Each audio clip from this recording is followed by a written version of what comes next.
দীর্ঘ পথ পরিক্রমার পর আবারও আমাদের সামনে এসে দাঁড়িয়েছে বিজয়ের দিন। আমরা জানি যে এই বিজয় আমাদের সহসা আসেনি, একটি রক্তস্নাত পথ পাড়ি দিয়ে আমরা এই দিনটিতে এসে দাঁড়িয়েছি। আজ থেকে ৪৪ বছর আগে ১৯৭১ সালে। সেই পথ বেয়ে আজকে আমরা ২০১৬ সালের ডিসেম্বরে আজকের দিনে বিজয় দিবসটিকে আবার উদযাপন করতে যাচ্ছি। আজকে এই দিনটিকে আমরা স্মরণ করব আমাদের কবিদের স্মরণীয় পংক্তির মাধ্যমে।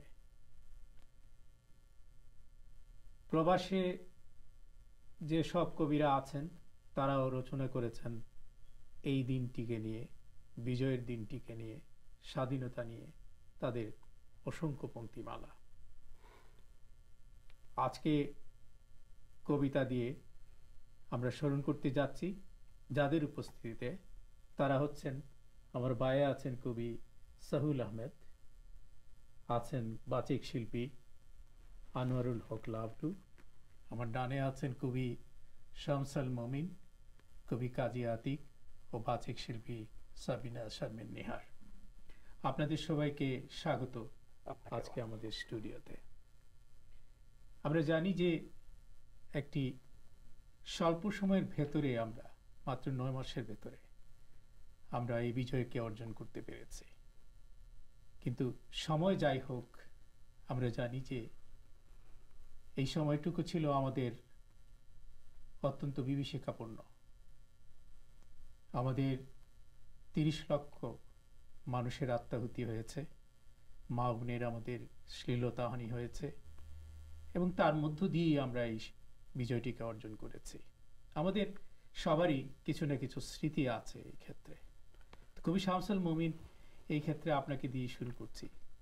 কি স্মৃতি ছিল ১৯৭১ সালে বিজয়ের লগ্নটিতে? স্বাভাবিকভাবেই আমি তখন ছোট, স্কুলে পড়ি, হাফ প্যান্ট পরে ঘোরাঘুরি সব জায়গায়। বাচ্চা ছেলে হলে যা হয় আর কি, সব জায়গায় হাফ প্যান্ট পরে চলে গেলেন, কেউ কিছু বললো না। তো হঠাৎ দেখি একটা ট্রাকের মধ্যে দুজনের চোখ বাঁধা। ওরা নদী পার হয়ে, একটা ছোট নদী ছিল, নদী পার হয়ে নদীর ওই পারে গেল, এবং যে দুজনের চোখ বাঁধা ওখানে যে চোখ খুলে দেওয়া হলো তাদের, এবং তাদের দুজনের হাতে দুটো কোদাল দেওয়া হলো। ওরাই মাটি খুঁড়ছে, মাটি খুঁড়ে তারপর ওদেরকে ওখানে বসানো হলো হাঁটু মুড়ে, এবং ওখানে গুলি করে ওই যে মাটি খুঁড়ে যে কবরের মতো তৈরি করা হলো ওখানেই তাদের পুঁতে দিল। এবং আরও যেটা আমার কাছে খুব মানে না ভোলা স্মৃতি, ওই আর্মি অফিসারগুলো তখন বসে ওখানে কলা খাচ্ছিল, যে একজন গুলি করছে আর একজন ওখানে বসে কলা খাচ্ছে। তারপরে একটু কোনো মতো মাটি চাপা দিয়ে ওরা চলে গেল ট্রাক নিয়ে। তো এই স্মৃতি আজকে ৪৪ বছর, কিন্তু মনে হচ্ছে যে আমি এখনো দেখতে পাচ্ছি স্মৃতিটা এত স্পষ্ট। এইরকমই স্মৃতি। আর মানে ছোটখাটো আরো অনেক কিছু আছে, সৈন্য এদিক দিয়ে যাচ্ছে ওদিক দিয়ে যাচ্ছে, কিন্তু একদম চাক্ষুষ স্মৃতি যেটা আমার সবসময় নাড়া দেয়, চোখে ভেসে ওঠে, সেটা এই দুজনের মৃত্যু। সোহেল আহমদ। তখন আমি খুব ছোট, ৩-৪ বছর হবে বয়স। আমার মনে আছে আমাদের হবিগঞ্জ জেলার নবীগঞ্জ থানার ঘুষফাড়া নামে একটা পাড়া আছে, ওই পাড়াতে পাকিস্তানি আর্মিরা সন্ধ্যার সময় আগুন দিয়েছিল।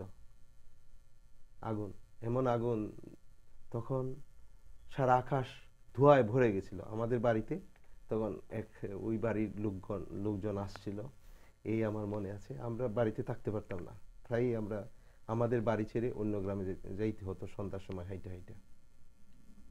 এই আহ, আমাদের থানার মাহবুবর রব সাদি একজন মুক্তিযোদ্ধা, বিখ্যাত মুক্তিযোদ্ধা, যাকে স্বর্ণপদক, বিভিন্ন পদক দেওয়া হয়েছিল রাষ্ট্র থেকে, উনি তা গ্রহণ করেন নাই। সেই সুবাদে সেখানে পাকিস্তানি আর্মিরা তেমন হত্যাযোগ্য, তেমন আলোচনার মতো হত্যাযোগ্য ঘটে নাই, তবে যা ঘটেছে, যে কয়টা ঘটেছে তা ছিল হৃদয় বিদারক, মর্মান্তিক। ধন্যবাদ আপনাকে কবি কাজী আতিক। আমি শুরুটা করতে চাই এভাবে যে ঠিক 9 মাসের যুদ্ধ, ঠিক 9 মাসের যুদ্ধ বলবো না, কারণ প্রস্তুতিটা আরো অনেক আগে থেকে শুরু হয়েছিল। এটা আমরা বলতে পারি পাকিস্তান এবং ভারত বিভক্ত হওয়ার পরের বছর থেকেই যে প্রস্তুতিটা শুরু হয়েছিল, 48, 52 এর ধারাবাহিকতায় আমরা 69 এর ধারাবাহিকতায় আমরা 71-এর এই যুদ্ধের মধ্যে জড়িয়ে পড়ি এবং সেই হিসাবে 9 মাসের রক্তক্ষয়ী যুদ্ধে আমরা বিজয় অর্জন করি। সশস্ত্র যুদ্ধ 9 মাসের, কিন্তু আসল অর্থে একটা আমরা প্রায় 24 বছর ধরে একটা যুদ্ধের মধ্যে ছিলাম। এটা হলো একটা কথা। দ্বিতীয় কথা, চাক্ষুষ স্মৃতি, কারণ আমি খুব ছোটবেলা থেকেই, আমাদের তখন তো আগুন সময়, শুধু খুব ছোট ক্লাস 6 থাকতেই আমাকে আমাদের অনেকটা বাধ্য হয়েই রাজনীতির সাথে জড়িয়ে যেতে হয়। সুতরাং আমি একজন অ্যাক্টিভিস্ট ছিলাম, যদিও আমি যুদ্ধে যাইনি, কারণ বয়সের কারণে। 9-এ পড়তাম, 14 বছর বয়স, যুদ্ধে যাওয়া, অস্ত্র ধরার মতো বয়স হয় নাই, যে কারণে যুদ্ধে যাওয়া হয়নি, কিন্তু যুদ্ধের মধ্যেই ছিলাম। আমাদের বাড়িতে মুক্তিযোদ্ধারা আসতেন রাতে, খেয়ে দিয়ে তারপরে চলে যেত। আপনাদের সবার জানা আছে পাঁচগাঁ ম্যাসাকার, একটা যুদ্ধের সব থেকে মারাত্মক যে দিকগুলো ছিল তার মধ্যে একটা, পুরো একটা গ্রামকে ওরা, এখানে খুব সাধারণ, ওদের মালি সম্প্রদায় হিন্দুদের মধ্যে খুব সাধারণ, অন্যের বাড়িতে খেটে খেটে তারা ইয়ে করতো। এই পুরো গ্রামটাই সব নারী পুরুষ শিশু নির্বিশেষে একটা খুব ঘুরে এসে একেবারে ম্যাসাকার, সবাইকে মেরে ফেলে। মেরে ওখানে একটা দিঘি ছিল,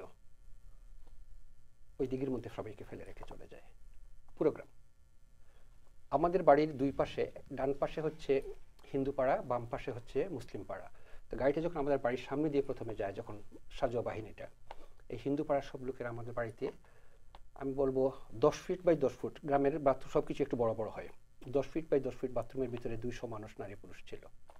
যে কারণে এই গ্রামের দুজন মাত্র, একজন অন্ধ ছিল, নগুতার নাম, সে আসে নাই, আর আরেকজন খুব বৃদ্ধ, প্রায় 80 বছরের উপরে বয়স, এই দুজন আসে নাই। ওই দুজনকে মেরে ওই গ্রামটা জ্বালিয়ে দিয়ে চলে গেছে।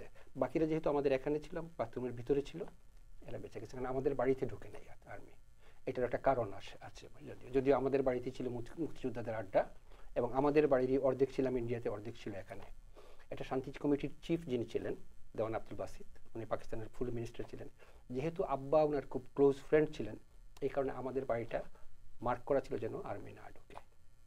যে কারণে একটা গ্রামের হিন্দু, সব হিন্দুরা বেঁচে গেল এবং আমাদের বাড়িটা বেঁচে গেল আর কি।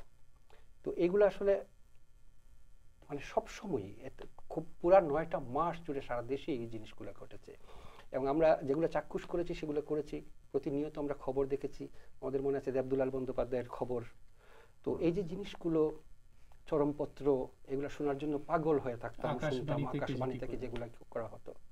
তো এগুলো কত স্মৃতি বলা যাবে আসলে। ধন্যবাদ আপনাকে। আনোয়ারুল হক লাবলু। ধন্যবাদ দৌদি ভাই। 71-এর স্মৃতি, আমি তখন ক্লাস 3-তে পড়ি। তো আমার স্মৃতিগুলা মনে আছে এই কারণে যে আমি 71-এর পর থেকে বিভিন্ন সংগঠনের সাথে জড়িত, এবং কন্টিনিউয়াস স্মৃতিগুলা আমি বিভিন্ন সময় বলেছি বিভিন্নভাবে, এই জন্য স্মৃতিটা আমার কন্টিনিউ করেছে, স্মৃতিটা আমি ভুলিনি। আমি একদিনের স্মৃতির কথা বলি। আমরা যে গ্রামে যে গ্রামে আমরা তখন ছিলাম, এক পর্যায়ে বিভিন্ন গ্রাম থেকে এক গ্রাম থেকে আরেক গ্রামে দৌড়িয়ে পালিয়েছি।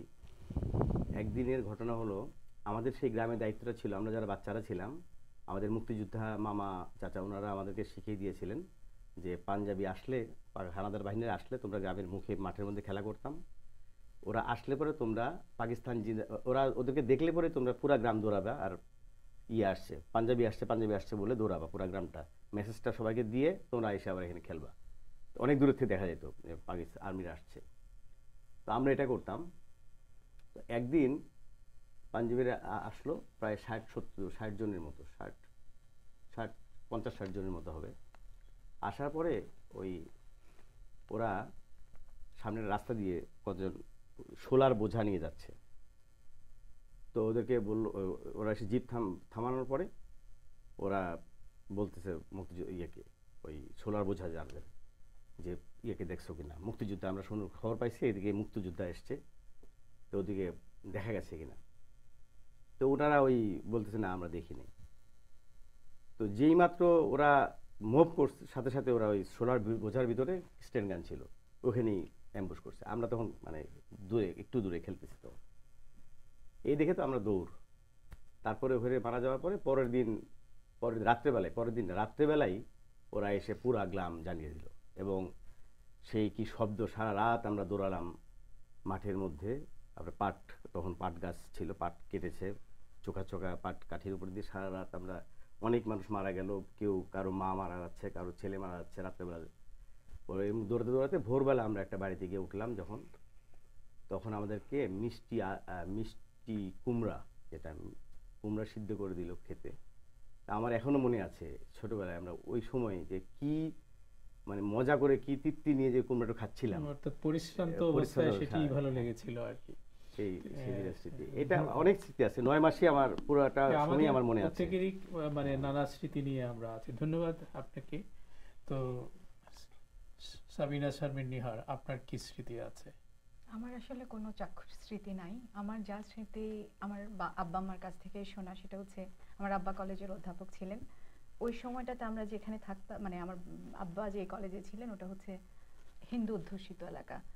এবং আমি জানি না, চট্টগ্রামের ওই জায়গাটাকে সবাই বলে সংস্কৃতির একটা বিশাল অবদান, বোয়ালখালী। তো ওই জায়গাটা থেকে অনেকেই মুক্তিযুদ্ধের, আমি ইভেন আমার জানা যে জিয়াউর রহমান যুদ্ধ করেছিলেন কাল ওই করলডাঙ্গা পাহাড়, হ্যাঁ পাহাড়ের ওখানে। তো আব্বাকে নাকি প্রায়ই খুঁজতে আসতো, যে ওরা যখন লিস্টটা করেছিল, যে তখন তো হাতে গোনা কজন মানুষ এরকম আব্বাকে সবাই চিনতেন। তা আমার কাছে এইসব জিনিসগুলো, মুক্তিযোদ্ধারা আসতেন একটা সময়, তা আমাদের একটা বিরাট, আমার এক স্মৃতি এটুকু আমি জানি, এটা হতে পারে আমি তখন মেবি 73-74 কিংবা, আমাদের একটা বড় রেডিও ছিল। ওই রেডিওটা কিন্তু বাজতো না, বাট এটা সবসময় আমাদের বাসায় ছিল, অনেক বড় সাইজের। তো আমার খুব ইয়ে ছিল ওটার প্রতি আমার একটা আলাদা আকর্ষণ ছিল।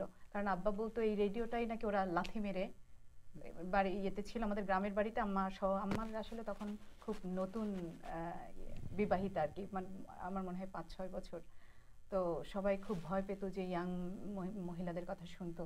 কিন্তু ওই রেডিওটার কাছে, এবং এরপর থেকে আমি খালি, আমার এখনো পর্যন্ত প্রত্যেকটা জায়গায় কেন জানি মুক্তিযুদ্ধের যে কোনো কিছু শুনলেই আমি মনে করি কি, কেন আমি মনে হয় আরো ওই সময় যদি থাকতাম আমি মনে হয় অন্য কিছু করতাম। এখন আমাকে খুব আবেগপ্রবণ করে। ওইটা আপনার পরোক্ষ স্মৃতি আর কি, পরোক্ষ স্মৃতি।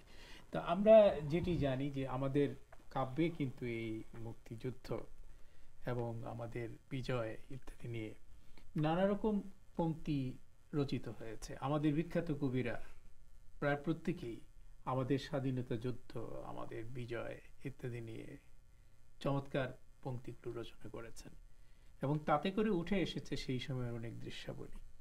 যেমন প্রথমে যে আমাদের যে এই মুক্তিযুদ্ধটি, আসলে সেটি প্রথমে কিন্তু দানা বাঁধেনি, যেটি আমাদের কবি কাজী আতিক বললেন, যে 47-এর দেশভাগের পর থেকেই কিন্তু আমাদের একটা কিছুটা নেতিবাচকতার দিকেই আমরা চলে যাচ্ছিলাম।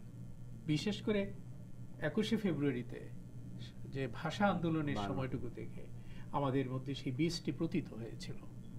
তো আমরা প্রথমে যে জিনিসটি হয়েছিল সেটা অনেকটা গৃহযুদ্ধের মতো, কিন্তু সেটি মুক্তিযুদ্ধে পরবর্তীতে রূপান্তরিত হয়েছে।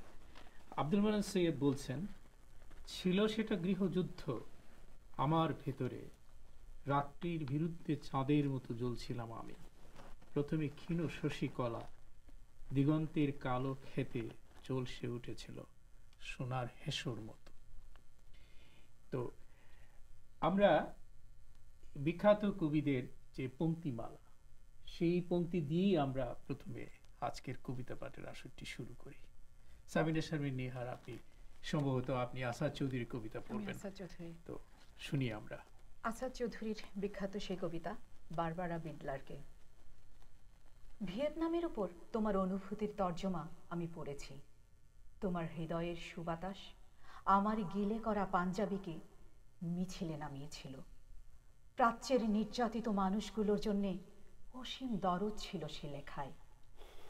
আমি তোমার ওই একটি লেখাই পড়েছি। আশীর্বাদ করেছিলাম তোমার সোনার দোয়াত কলম হোক। আমার বড় জানতে ইচ্ছে করে বারবারা, তুমি এখন কেমন আছো? নিশ্চয়ই তুমি ডেট করতে শিখে গেছো। গাউনের রং আর হ্যাট নিয়ে কি চায়ের টেবিলে মার সঙ্গে ঝগড়া হয়? অনভ্যস্ত ব্রেসিয়ারের নিচে তোমার হৃদয়কে কি চিরদিন ঢেকে দিলে?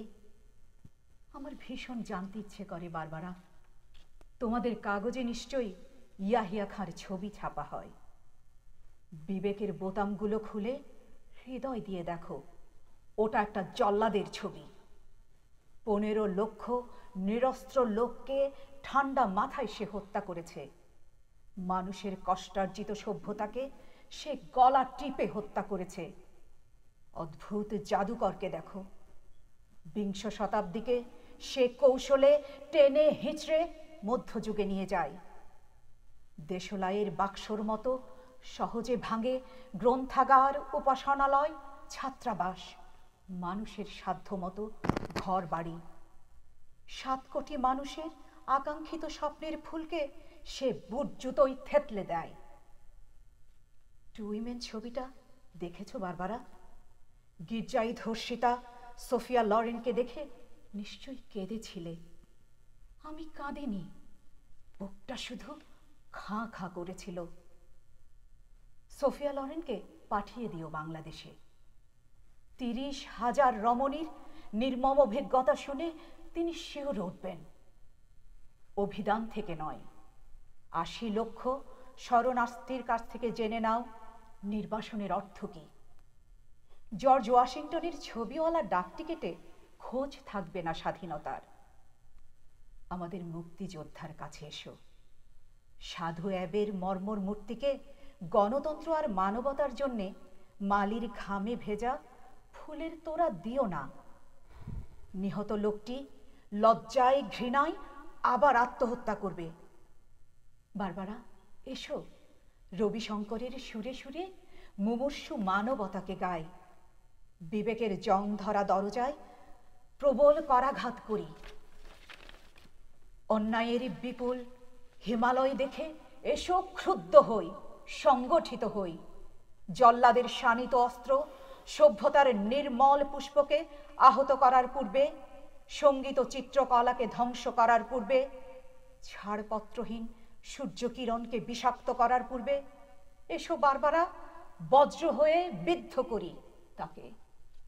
বাহ, অত্যন্ত চমৎকার একটি কবিতা। এবং আমাদের মুক্তিযুদ্ধের যে কটি কবিতা আমাদেরকে খুব আপ্লুত করে, তার মধ্যে এই আসাদ চৌধুরীর এই কবিতাটি। ধন্যবাদ আপনাকে। আমরা লক্ষ্য করব যে আমাদের অত্যন্ত প্রবীণ কবি সে সময়ের জসিমউদ্দিন, তিনিও সেই সময়ে আমাদের মুক্তিযুদ্ধ নিয়ে একাধিক কবিতা লিখেছেন। এখানে তার একটি কবিতা থেকে আমি কয়েকটি লাইন পাঠ করতে চাই। তিনি বলছেন, এ সোনার দেশে যতদিন রবে একটিও খান সেনা, ততদিন তব মোদের যাত্রা মুহূর্তে থামিবে না। মাঠগুলি পুনঃ ফসলে ফসলে পরিবে রঙিন বেশ, লক্ষ্মীর ঝাঁপি গড়ায়ে ছড়ায়ে ভরিবে সকল দেশ। মায়ের ছেলেরা হবে নির্ভয়, সুখ হাসি ভরা ঘরে, দস্যুবিহীন এদেশ আবার সুবিবে সুষমা ভরে। অর্থাৎ দস্যুবিহীন একটি দেশ তারা চেয়েছিলেন। যারা আমাদের দেশকে আক্রমণ করেছিল সেই সময়, আমাদেরকে রক্তাক্ত করেছিল, আমাদের সম্ভ্রম করে নিয়েছিল এবং আমাদের দেশকে ঠেলে দিয়েছিল একটি বিরান দেশের দিকে। তার থেকে যে উত্তরণ, সেই উত্তরণ নিয়ে আমাদের কবিরা কবিতা রচনা করেছেন আজকের কবি সহুল আহমদ। আপনার কবিতা আমরা শুনি। ধন্যবাদ। সর্বপ্রথম 30 লক্ষ শহীদানের আত্মার মাগফিরাত কামনা করি, সেই বীর শ্রেষ্ঠদের স্মরণ করি। আমি আমার কবিতা পড়ছি। মরমে বাজে আমার, আমি কি ভালোবাসি, ভালোবাসি মা বরকতদের মতো। ওরা প্রতিবাদ করে নির্দ্বিধায় দিয়ে গেছে জীবন, মাকে করেছে মহিয়ান, মুক্ত করেছে মায়ের জবান। আমি কি ভালোবাসি, ভালোবাসি মা কলিমদের মতো, বুকের তাজা রক্ত জামায় মেকে উড়িয়ে নিশান, সমাধি গড়েছে নিজের উত্তাল স্রোতে মেঘনা যমুনায়। খুব মনে পড়ে মা, তখনও বালক, প্রখর স্মৃতিশক্তি, সেই মাঝরাতে সূর্যবান প্রসব ব্যথায় এক হাতে চেপে অন্য হাতে তুলে দেয় রাইফেল মজিদের হাতে। যাও প্রিয়তমা, খোকার জন্য নিয়ে এসো নতুন প্রভাত। কত যুগ পেরিয়ে গেছে আমার প্রিয় স্বদেশের, মজিদ আজও ফেরেনি, দেখেনি নতুন খোকা, দেখেনি নতুন প্রভাত। আজও কেউ জানে না তার সন্ধান। তারপর সূর্যবান রুকসুক বয়ে যতদিন বেঁচে ছিল, বুকে ছিল সীমাহীন হাহাকার, ব্যথা বড়া নিঃশ্বাস। কাউকে পেলে কেবলই জানতে চাইতো মজিদের সন্ধান। আমি কি ভালোবাসি, ভালোবাসি মা চন্দনার মতো। সেদিন হায়নার লোলুফ থাবায় ক্ষত বিক্ষত শরীর নিয়ে টলতে টলতে বলেছিল, হে আকাশ কি দেখছো তুমি, এ আমার কপালের সিঁদুর। দেখছো না সবুজ গাছে বিছানো লাল সূর্যের মতো গাঢ় খুন, এ আমার গর্বিত নিশান। আমি কি ভালোবাসি, ভালোবাসি মা। প্রশ্নের পর প্রশ্ন জাগে মা, শ্রুতির চোখের তারায় শ্রুতির মতো ভেসে আসে নূর হোসেন মিলন। কত ভাই কত বোন, মিছিলের পর মিছিল, রক্তের পর রক্তের দাগ। ধন্যবাদ সাহুল আহমদ। আমরা একটা ছোট্ট বিরতিতে যাই, বিরতির পরে আবার আমরা আলোচনায় ফিরব এবং কবিতাও শুনবো। দর্শক, আমরা ছোট্ট একটি বিরতিতে যাচ্ছি। বিরতির পর আবার আমরা অনুষ্ঠানে ফিরব এবং আমরা আজকের অতিথির কাছ থেকে কথা এবং কবিতা শুনবো।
দর্শক, আমরা আবারও ফিরছি আজকের আলোচনায়। আমরা এখন আলোচনা করব এবং আবারও কবিতা শুনবো আজকের অতিথিদের কাছ থেকে।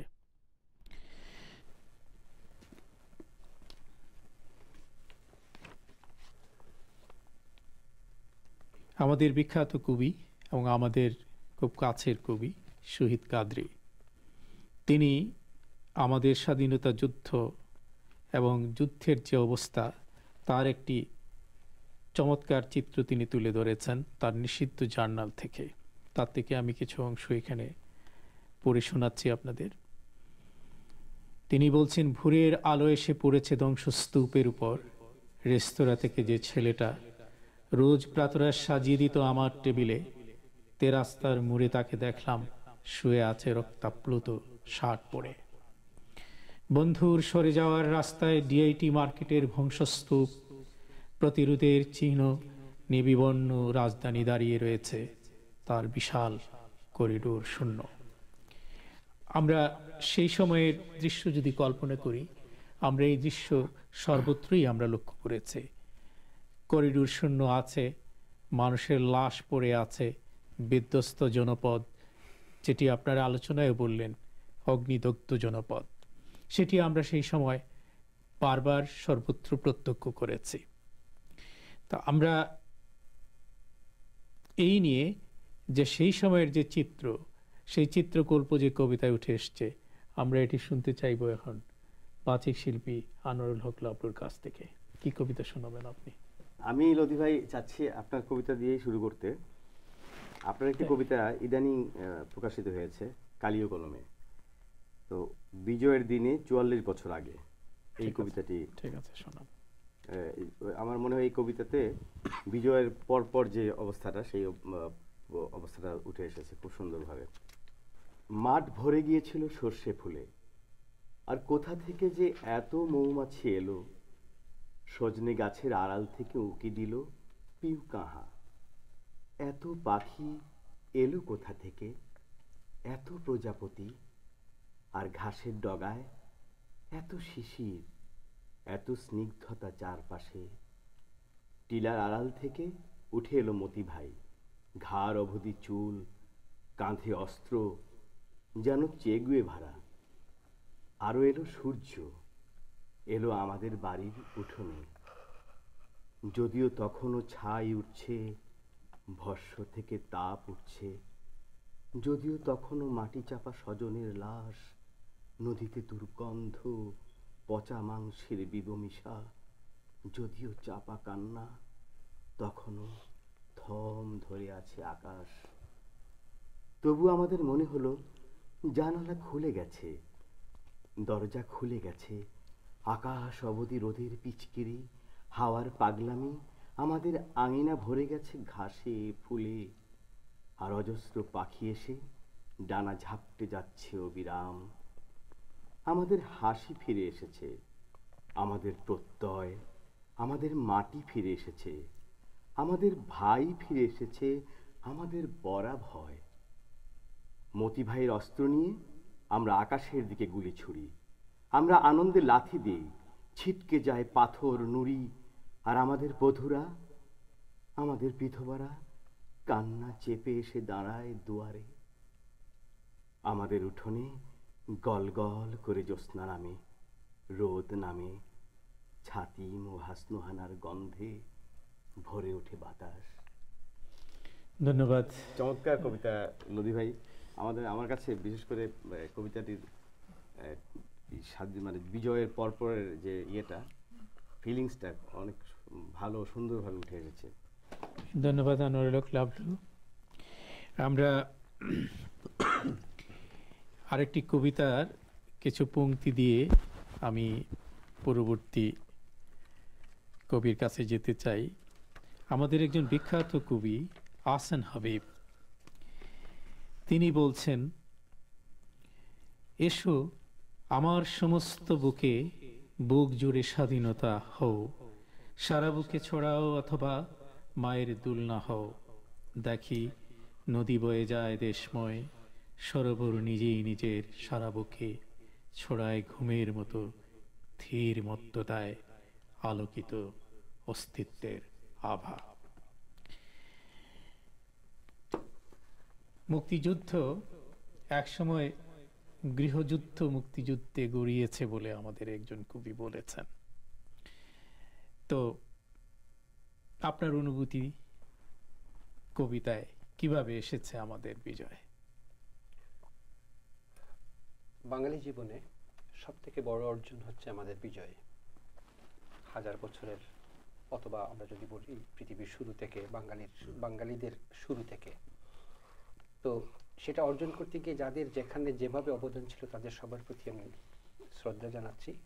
যারা আত্মাহুতি দিয়েছেন এটা অর্জনের জন্য, তাদের আত্মার মাগফিরাত কামনা করে আমি কবিতা পড়ছি।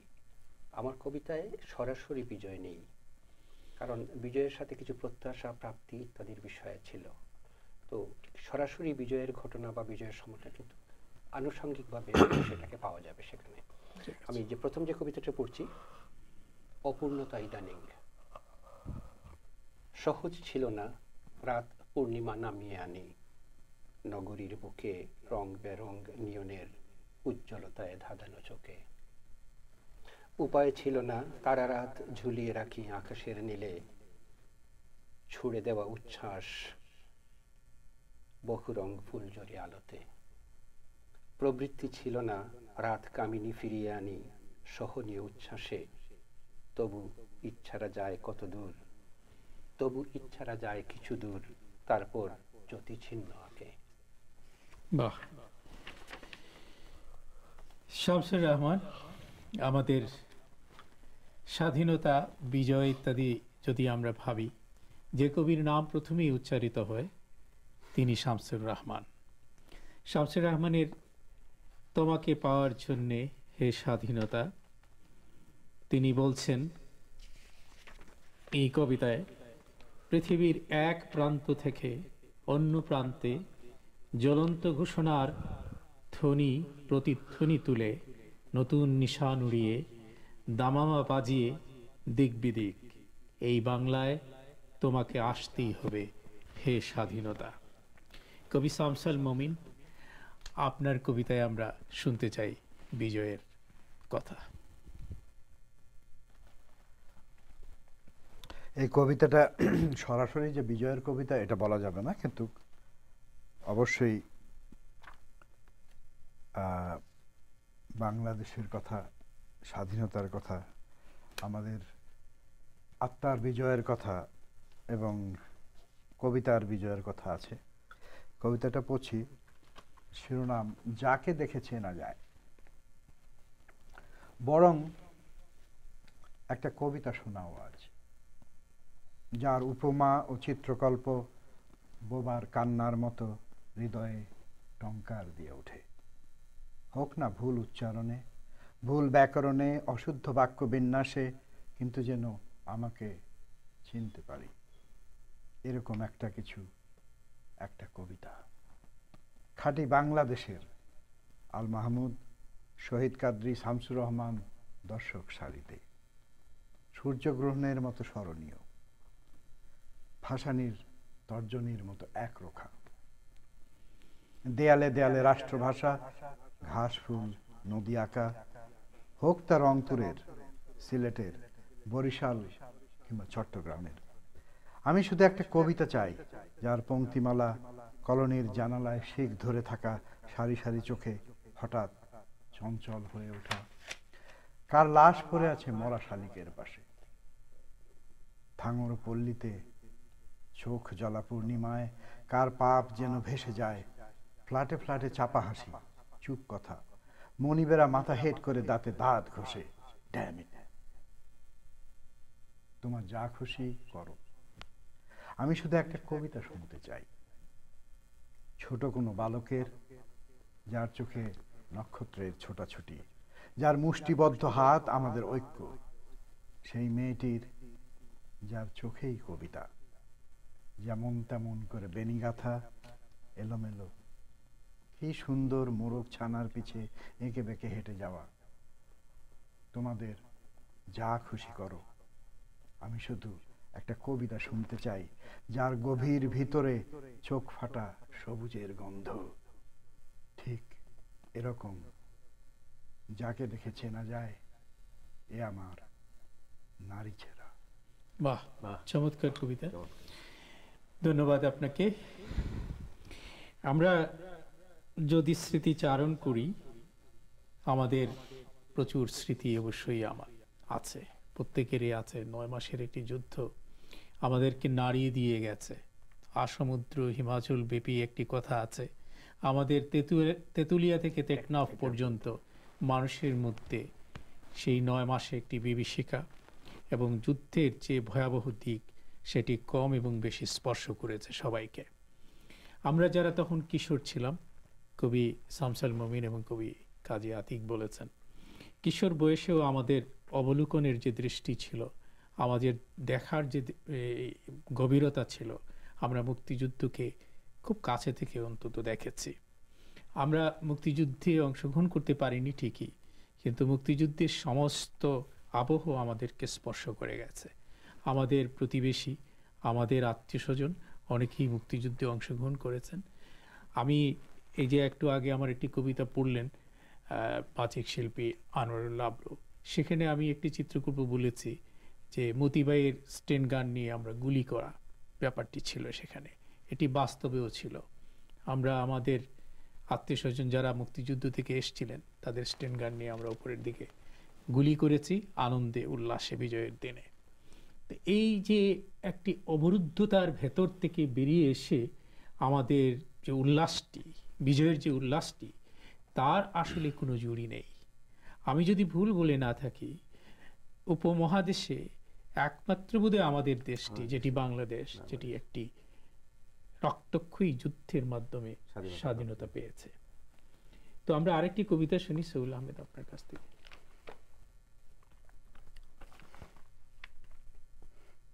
কবিতার শিরোনাম বাংলাদেশ। আধার ঠেলে নিঃসঙ্গ জানালায় আধার ঠেলে নিঃসঙ্গ জানালা আমার আলোকিত করে যে মুখ, যে ছবি বারবার সম্মুখে দাঁড়ায় আমার। অস্তিত্ব ফুরে জেগে ওঠে যে শিকড়, যে কাদামাটিতে ডুবে আছে গুম গুম সন্ধ্যা, মায়ের বকুনি, ঘর ফিরতি পাখির কলরব, সন্ধ্যা আরতি। সে কি তুমি, সে কি তোমারই ছবি, যে ছবি রবি ঠাকুরের, কবি নজরুলের কিংবা জীবনানন্দের কবিতায়, যে ছবি একদিন এঁকেছিলেন জয়নুল, যার থরে ঢেলেছিলেন রক্ত অখ্যাত মজিদ, গাটমাজি শরাফত, রক্তে রক্তে লিখেছিলেন একটি নাম, বাংলাদেশ। নিঃশ্বাসে প্রশ্বাসে শতরূপে অপরূপা, এই তো আমার দেশ, এই তো আমার দেশ, বাংলাদেশ, বাংলাদেশ। আমরা একটি বিজ্ঞাপন বিরতিতে যাই, বিরতি থেকে এসে আপনার কবিতা শুনব। দর্শক, আমরা আরেকটি বিজ্ঞাপন বিরতিতে যাচ্ছি। বিরতির পর আবার আমরা কবিতায় ফিরব এবং আলোচনায়ও ফিরব।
দর্শক, আমরা আবারও ফিরছি অনুষ্ঠানে। আমরা এবার কবিতা শুনব বাচিক শিল্পী আনোয়ারুল হক লাবলুর কাছ থেকে। আমি এবারে আবৃত্তি করছি শোকার্ত তরবারি। এটি কবি নির্মলেন্দু গুণের লেখা। এটি আবৃত্তি করছি, এই কবিতাতে ৮ কোটি শব্দটা আছে, সেই সময়টাকে রিপ্রেজেন্ট করছে। আমরা এখন প্রায় 16.5 কোটি, এই জন্যে আমি এই কবিতাটি বলতে যাচ্ছি। ৮ কোটি হাত, একটি সমাজ, একটি নতুন পৃথিবী করেছে জয়। রক্তের মতো টকটকে লাল, একটি সকাল অস্ত্রের মুখে সন্ত্রাসে নির্ভয়। অহিংস নীতি মানাবে না, হন্তার স্মৃতি জলে দুর্বার, অকুত ভয়ে রক্তের তাজা ঘানে। চাই প্রতিশোধ, গড়ে প্রতিরোধ প্রাণে। মৃত্যু দিয়েছে একটি লিখন, একটি নতুন মন্ত্র শিখন। শত্রুর খুনে রঞ্জিত করা বস্ত্র, আমরা তো আর নিরস্ত্র নই। সৈনিক হয়ে দাঁড়িয়েছি ওই জননীর হারে বানিয়েছি মারণাস্ত্র, জননীর হারে বানিয়েছি মারণাস্ত্র। বাহ, একটি বিপ্লবী কবিতা। এবার আমরা ফিরব কবি কাজী আতিকের কাছে। আপনি আমাদেরকে কি কবিতা শোনাবেন এবার? হ্যাঁ, আমার দ্বিতীয় কবিতা পড়ার আগে আমি টাইম টিভির অসংখ্য অগণিত দর্শকদের বিজয়ের শুভেচ্ছা জানাচ্ছি। কবিতার নাম বিঘ্ন প্রতিসরণ। মুছে দিলাম সব ছিন্ন পাপ পুণ্য জাগতিক মোহ। লিখেছিলাম কিছু শব্দ ভালো মন্দ পার্থিব দ্রোহ। যদিও ইচ্ছে অনুকূল বুধ প্রতিকূল, বিঘ্ন প্রতিসরণ যেমন এক অস্পষ্ট ছায়া। যদি উল্টো করে দেখো যাপন সময় বিনাশ প্রহর, এক শূন্য অনুভব প্রচ্ছায়া। বাহ, খুব ছোট কবিতা কিন্তু খুব তাৎপর্যময়। আমরা আমার একটি ছোট্ট একটি স্মৃতি চারণ করতে চাই এই সুযোগে আর কি। আমার যে এলাকায় আমার বসবাস সেটি হচ্ছে ভৌগোলিকভাবে কিছু অংশ টিলা অঞ্চল, কিছু অংশ সমতল। তা আমার বসবাস যেখানে সেটি সমতল অঞ্চল, কিন্তু আমার মামাবাড়ির যে অঞ্চলটি সেটি হচ্ছে টিলা অঞ্চল। তো সেখানে আমাদের এলাকায় যে পাক সেনার এসেছিল তার নেতৃত্বে ছিল একজন ক্যাপ্টেন, তার নাম ছিল ইফতেখার হোসেন গন্দল। তো সে এক হিন্দু রমণীকে ধরে এনে আরেকটি হিন্দু বাড়ি দখল করে সেখানে সেই মেয়েটিকে রেখেছিল। ওই যে টিলার মাঝ দিয়ে যে রাস্তাটি ছিল সেটিকে আঞ্চলিক ভাষায় বলা হয় ছড়া, এবং এটি এত ছোট পরিসরের ছিল যে সেটিকে সে প্রশস্ত করার জন্য ওই গ্রামের লোকজনকে সে ডেকে নিয়ে এসেছিল যে ওই রাস্তাটি প্রশস্ত করতে হবে যাতে তার জিপটি ওই বাড়িতে যেতে পারে। তো যখন কাজ হচ্ছিল তখন আমরা টিলার উপরে দাঁড়িয়ে, আমরা যারা কিশোর এবং বালক বালিকা যারা দাঁড়িয়ে আমরা দেখছিলাম যে ওখানে লোকজন কাজ করছে। তো একজন, তারা দুই ভাই ছিল, সেই এক ভাই সেই কাজে নিয়োজিত ছিল, আরেক ভাই ভাবলো যে আমি কৃষি কাজে যাই, ওইখান থেকে এসে ভাইকে বিদায় করে আমি কাজ করব। সে দুপুরবেলা এসছে, ভাইকে বিদায় করে সে কাজ করবে বলে। তখন আমার জলজলে এই স্মৃতি, তখন যে পাঞ্জাবি সেনারা যারা এই কাজ তদারকি করছিল তাদের মধ্যে একজন সৈনিক দৌড়ে এসে বলছিল যে ইয়ে তোমারা কাম কে লিয়ে ওয়াক্ত হ্যায় শালা গাদ্দার কা বাচ্চা, বলেই সে গুলি করতে শুরু করলো এই লোকটার উপরে। এবং আমি, আমার চোখের সামনে এই দৃশ্যটি এখনো ভাসে যে লোকটি তখন কই মাছের মতো লাফাচ্ছিল এবং পরে সে ওই বালির মধ্যে পড়ে যায়, রাস্তা যে বালি সেখানে রক্ত প্রবাহিত হচ্ছিল, বালি সেই রক্ত শুষে নিচ্ছিল এবং কিছুক্ষণ পর তোরপাতে সে মারা যায়। তো এই সব দৃশ্য, আরো অনেক দৃশ্য, আরো অনেক ঘটনা, হৃদয় বিদারক ঘটনা আমরা প্রত্যক্ষ করেছি। কিন্তু যখন এই বিজয়টি এলো, স্বাধীনতাটি এলো, তখন মনে হলো যে একটা গুরুভার, একটা চাপা, যে আমাদের আতঙ্ক সবকিছু থেকে যেন নিষ্কৃতি পেয়ে একটা উল্লাসের মধ্যে আমরা রাতারাতি আমরা নিয়োজিত হয়েছিলাম। সেটাই ছিল আসলে আমাদের বিজয়। তো এই বিজয় আমরা যতদিন বাঙালিরা থাকবে, বাংলাদেশ থাকবে, এই ভূখণ্ডের মানুষ থাকবে, প্রজন্মের পর প্রজন্ম এই বিজয় আমরা উদযাপিত করব। এটা আমাদের হৃদয়ের ভেতরে প্রতীত হয়ে থাকা একটি বিষয়। কবি শামসুল মোমিন, এবারে আপনি কি কবিতা শোনাবেন? এবারের কবিতাও আমরা স্বাধীনোত্তর বাংলাদেশের যে একটা উদ্ভুত পরিস্থিতির মধ্যে দিয়ে আসি, সেটা হচ্ছে আমাদের অভিবাসী জীবনকে গ্রহণ করা এবং স্বাধীনতা কিভাবে এটার উপর ইফেক্ট করে আমাদের, এরকম একটা থেকে কবিতাটা লেখা। কবিতার শিরোনাম হচ্ছে কেনেডি এয়ারপোর্ট লাউঞ্জে এক বিদেশির সঙ্গে কথোপকথন। কিছু উচ্চারণ ত্রুটি বাদ দিলে ভালোই ইংরেজি বলেন আপনি। 2 শতাব্দী ইংরেজ গোলাম ছিলাম কিনা কাজ চালাবার মতো শিখিয়ে নিয়েছে। কিরকম? কেউ ওদের সমান হোক এটা চাইতো না, একটা আতঙ্ক ছিল। আপনার মাতৃভূমি যেখানে আমার জন্ম, এক সময় সেখানে মসলিন কাপড় বুনন হতো, বিশ্ববাজারে অপ্রতিদ্বন্দ্বী ছিল। বর্তমানে তার চিহ্ন মাত্র নেই। ছিল শস্য ভাণ্ডার, পারস্য আর মধ্যপ্রাচ্য থেকে মানুষের ঢল আসত ভাগ্যান্বেষণে। বলা যায় এখন কিছুই নেই, জনস্রোত উল্টো দিকে। সরি, যদি কিছু মনে না করেন জানতে পারি কি দেশটার নাম? জর্জ হ্যারিসন আর বব ডিলান একটা কনসার্ট করেছিল ম্যাডিসন স্কোয়ার গার্ডেনে, যদিও অনেক পুরনো খবর। Oh yes, now I remember. Bangladesh. You are from Bangladesh. ঠিকই ধরেছেন। প্রাকৃতিক দুর্যোগের কথা প্রায়ই শুনি। অপুষ্টিজনিত অসুখ বিসুখও 12 মাস লেগে আছে। গার্মেন্টসে ইদানিং ভালো করছেন আপনারা। জি হ্যাঁ, সস্তা শ্রম পুঁজিওয়ালাদের দৃষ্টি কাড়ে। কিছুদিন আগে চাইল্ড লেবার নিয়ে সিনেটে ভীষণ হইচই হয়ে গেল। ক্ষুধায় মানুষ কি না করে। আপনার কফি ঠান্ডা হয়ে যাচ্ছে, থ্যাংক ইউ। বাংলাদেশে একবার বেরিয়ে আসুন, মন্দ কাটবে না। I don't think so. এখন উঠি, প্লেন ছাড়া সময় হয়ে এলো। ও হ্যাঁ, কোরিয়াতে আমার একটা কারখানা আছে, যেতে পারি ঢাকায়, বেড়াতে নয়, শ্রমিকের খোঁজে। বাহ, চমৎকার। তো সাবিনা শারমিন নিহার, আপনি আপনার অপর কবিতাটিও আমাদের এখন শোনাতে পারেন। এটাও খুব ছোট্ট একটা কবিতা, আবুল হাসানের উচ্চারণগুলি শোকের। বেশ পরিচিত এবং বিখ্যাত কবিতাটি। লক্ষ্মী বউটিকে আজ আর কোথাও দেখি না, হাঁটি হাঁটি শিশুটিকে কোথাও দেখি না।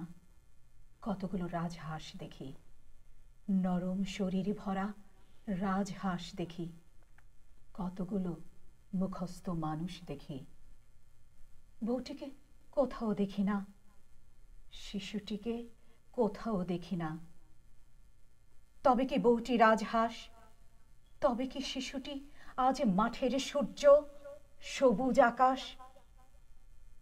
অনেক যুদ্ধ গেল, অনেক রক্ত গেল, শিমুল তুলোর মতো সোনা রূপা ছড়ালো বাতাস।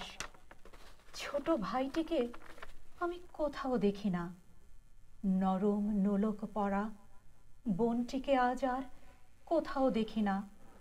কেবল পতাকা দেখি, কেবল পতাকা দেখি, কেবল স্বাধীনতা দেখি।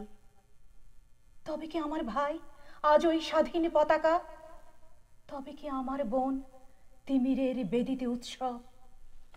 বাহ, আবুল হাসান এই কবিতার মধ্যে আমাদের বিজয়ের কথাটি তিনি একটু করুণভাবে উপস্থাপন করেছেন। তিনি দেখছেন যে একটি দেশ স্বাধীন হয়েছে, তার স্বাধীন পতাকা আমরা দেখছি, বিজয় দেখছি, কিন্তু আমরা হারিয়েছি আমাদের স্বজনকে, আমার সেই বোনটিকে আমি দেখতে পাচ্ছি না। তো এটি আমাদের সেই সময়কার আসলে একটি সাধারণ চিত্র ছিল। অনেকেই দেখা গিয়েছে সে মুক্তিযুদ্ধে গিয়েছে, এসে তার অনেক পরিজনকে সে আর পায়নি, কিংবা সে মুক্তিযুদ্ধেও যায়নি, এই দেশেই ছিল, দেশকে ভালোবেসেছিল, সে পালিয়ে বেরিয়েছে, তার বাস্তুবিটে বিধ্বস্ত হয়েছে, বিদগ্ধ হয়েছে, জ্বলন্ত একটি পরিবেশের মধ্যে সে বাস করেছে। এই ছিল আমাদের তখনকার বাস্তব অবস্থা। তো তার মধ্য দিয়ে আমরা যে অর্জনটুকু করেছি সেটি আমরা আসলে সত্যিকার অর্থে পৃথিবীর ইতিহাসের দিকে যদি তাকাই, আমরা দেখব যে আসলে আমাদের এই দেশটি একটি অসাধারণ একটি অর্জন হয়েছে। আমরা একটি নতুন পতাকা পেয়েছি, একটি ভূখণ্ডের মধ্যে আমরা স্বাধীনতাকে আস্বাদন করছি। আমরা এই স্বাধীনতাকে আমরা ধরে রাখব, আমাদের দেশকে একটি সুন্দর দেশে পরিণত করব, এই প্রত্যয় আমাদের আজকের এই অনুষ্ঠান থেকে আমরা ব্যক্ত করতে চাই। আজকে আপনারা আমাদের স্টুডিওতে এসেছেন, আপনারা কথা বললেন। একটি কথা আমি বলতে চাই, আমরা আপনার লেখা, আপনার কণ্ঠে একটা কবিতা শুনতে চাই। না, আমার একটি কবিতা ইতিমধ্যে পঠিত হয়েছে, ঠিকই আছে, আমি অন্য সময় আরেকটি কবিতা পড়ব, আজকে আর পড়ছি না। ধন্যবাদ আপনাকে। তো এটি হচ্ছে যে আমরা আজকে যে আপনারা এসছেন, কথা বলেছেন, কবিতা পড়েছেন, সবাইকে ধন্যবাদ জানাচ্ছি আমরা টাইম টিভির পক্ষ থেকে। আপনাকে ধন্যবাদ, টাইম টিভিকেও আমরা আমাদের পক্ষ থেকে ধন্যবাদ জ্ঞাপন করছি। দর্শক, আমরা দেখতে দেখতে অনুষ্ঠানের একেবারে শেষ প্রান্তে। আজকে আমরা আমাদের বিখ্যাত কবিদের পংক্তিমালা যেমন শুনলাম, তেমনি শুনলাম আমাদের আজকের অনুষ্ঠানে উপস্থিত কবিদের কণ্ঠ থেকে তাদের রচিত কবিতাগুলো। এবং এই সব কবিতার মধ্য দিয়ে, পংক্তিগুলোর মধ্য দিয়ে আমরা আমাদের বিজয়কে আমরা খানিকটা হলেও আজকে উচ্চারণ করলাম, আমরা স্মৃতিচারণ করলাম। সবাইকে এই বিজয়ের কবিতা অনুষ্ঠানটি দেখার জন্য আমন্ত্রণ জানিয়ে আমাদের অনুষ্ঠান আজকের মতো এখানেই শেষ করছি।